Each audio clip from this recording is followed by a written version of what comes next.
الحمد لله رب العالمين والعاقبة للمتقين ولا عدوان إلا على الظالمين وأشهد أن لا إله إلا الله وحده لا شريك له وأشهد أن محمدا عبده ورسوله وما بعد waxaan noo soo socotay duruustii iyo axaadiidta nabiga sala allahu calayhi wasalam waxaan soo gaarnay xadiidka 41 xadiidkeennu maanta wuxuu ku saabsan yahay oo uu ka hadli doonaa hawa almu'min qofka mu'minka ah hawadiisa iyo jacaylkiisa iyo waxa uu hadafkiisu yahay ayuu tilmaami doonaa xadiidka nabiga sala allahu calayhi wasalam qofka mu'minka ah ma ahan qof adduunyo jecel ee waa qof daarta dambe iyo midda aakhare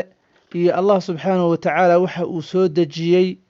inuu raaco ku dhaqmo camal uu ku dhaqmo oo uu la yimaado nin qofka jecel weeye hawada mu'minkana waa hawada kitaabka iyo sunnada waxa ay tilmaamaan qaadato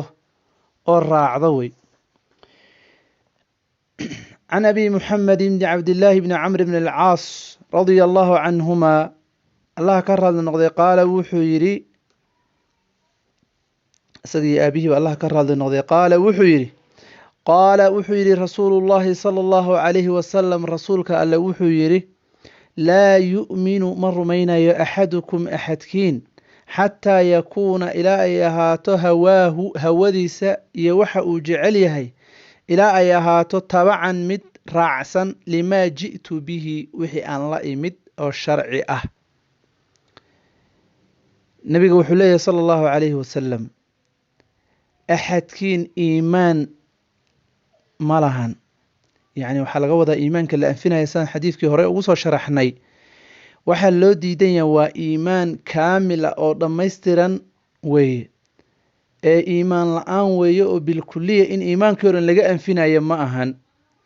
iimaan kaamila ma lahan axadkiin ilaa hawadiisa ay ahaato mid raacsan u hoggaansan limaa shaygii buu yidhi nabiga sal lla alay slm ji'tu aan la imid bihi maaga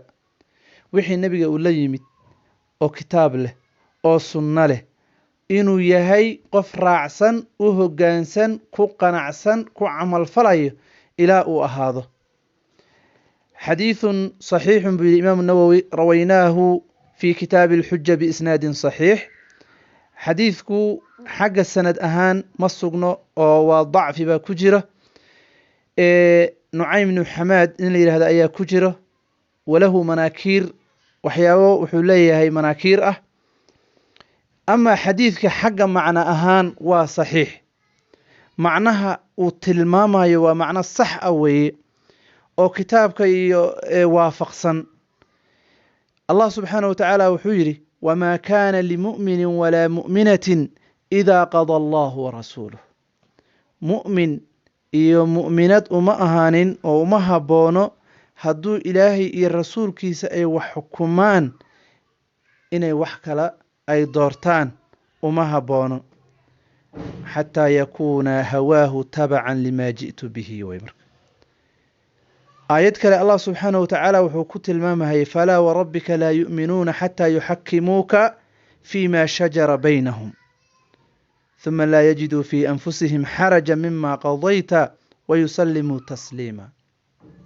حديثك معنى أهان مركا آياتها أيو وافق سيهي آيات دنبه سببت أي كسو دكتي waad xasuusataan qisadii dheereed ee nabiga sala allahu calayhi wasalam waxaa u yimid zubayr iyo nin ansaar ka mid ah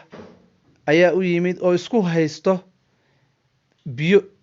nebigay marka usoo xukuntageen fataxaakamaa ilaa rasuulillaahi sala allahu calayhi wasalam nebiga markuu dhegaystay mid walba xujadiisii iyo doodiisii nebiga wuxuu yidhi sala allahu calayhi wasalam isqi yaa zubayr wasarrix ilmaa'a ilaa jaarik beer bay isku haysteen biyaha roobka markii uu do-o biyaha waxay kor ka soo galaan beerta zubayr ninkan kalena wuxuu dhibsaday marka zubayr biyaha inuu celishado ilaa beertiisa ay u cabto kadib ay soo gaarayaan arrintaasuu yaro dhibsaday arrintaa way arrinta ay marka ay u xukuntameen oo nebiga u tageen nebiga xukunkoodii iyo qadahoodii iyo dacwadoodii markuu dhageystay wuxuu yidhi zubayrow beertaada waraabi markaa beertaada waraabsato oy kuu cabto dariskaada u sii daa biyaha isagana ha ka cabo markaasuu ninkii ansaareed wuu xanaaqay wuxuu yidhi in kaana ibnu camatik eedadaa inay dhashay ayaa saas u leedahay markaasuu nebiga sala allahu calayhi wasalam wejigiisa isbedelay markaasaa wuxuu yidhi nebiga sal alla alay slm yaa zubayr ixbis ilmaa'a xataa yabluga jaaruka huma sarrixhu ilaa xabis biyaha zubayro uu cesho ilaa beertaada ka gees ay biyihii gaaraan markay beertaada ku dheragto meel walba u sii daa marka dariskaada marka waa in xukunka ilaahi subxaanahu watacaala kitaabkiisa sunnada nebiga sala allahu calayhi wasalam in loo xukuntamo la raaco laga dambeeyo lagu qanco taasuu tilmaamaya xadiidku macna ahaana aayadahaas ayuu waafaqsan yahay sidaasaa marka waxaa la doonayaa haddii marba xadiidka uu sugnaado aayadda macnaheedana macno sax ah oo sugan uu yahay inaadan ka leexanina qaadato wey